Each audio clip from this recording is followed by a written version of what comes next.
J'avais dit, vous êtes des dieux, vous êtes tous des fils du Très-Haut. Psaume 82, 6. Il existe dans la Bible des versets qui interpellent profondément. Des versets qui semblent de mystérieux, puissants et parfois même difficiles à comprendre. Le psaume 82 en fait partie. Quand certaines personnes lisent ce verset, elles se demandent « Est-ce que la Bible dit que l'homme est un Dieu ?» La réponse est non. La Bible est claire. Il n'y a qu'un seul Dieu, le Créateur du ciel et de la terre. Alors pourquoi Dieu dit-il « Vous êtes des dieux » ? Pour comprendre, il faut regarder le contexte.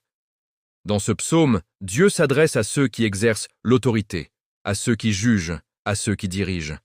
Il leur rappelle qu'ils ont reçu une responsabilité importante, représenter la justice de Dieu sur la terre. Ils devaient défendre les faibles, protéger les pauvres, faire régner la vérité. Mais au lieu de cela, ils ont favorisé les méchants et abandonné la justice. C'est dans ce contexte que Dieu dit « Vous êtes des dieux ». Non pas parce qu'ils sont divins, mais parce qu'ils ont reçu une autorité qui vient de Dieu. Ils avaient une mission sacrée. Mais Dieu ajoute immédiatement « Cependant, vous mourrez comme des hommes ».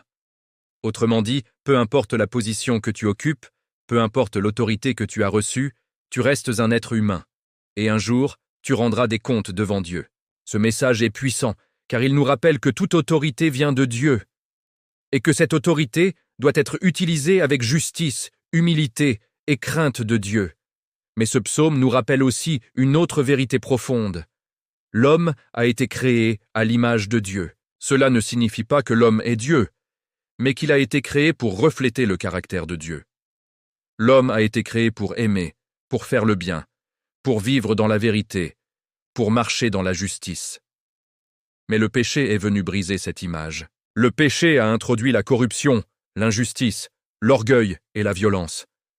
L'homme s'est éloigné de Dieu et a commencé à utiliser son pouvoir pour dominer, exploiter et détruire.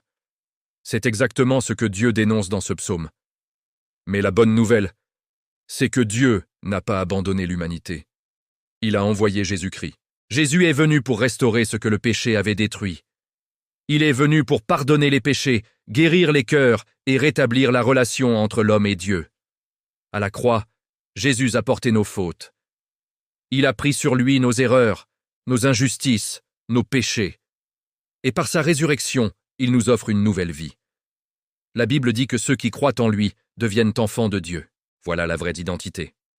Pas des dieux, dans le sens humain ou orgueilleux, mais des enfants du Très-Haut, restaurés par la grâce. Aujourd'hui, peut-être que tu te poses des questions, peut-être que tu cherches un sens à ta vie, peut-être que tu ressens un vide à l'intérieur de toi. Ce vide ne peut être rempli que par Dieu. Et Dieu t'appelle aujourd'hui, non pas à une religion, mais à une relation. Non pas à des règles, mais à une transformation. Il t'appelle à venir à lui, tel que tu es. Si tu veux te rapprocher de Dieu, tu peux simplement lui parler. Tu peux dire « Seigneur, j'ai besoin de toi. Pardonne mes péchés. Entre dans ma vie et transforme mon cœur. » Et Dieu entend cette prière. Le psaume 82 nous rappelle que l'homme a une grande valeur, mais aussi un grand besoin de Dieu. Sans Dieu, nous nous perdons. Mais avec Dieu, nous trouvons notre véritable identité. Une identité d'enfant du Très-Haut.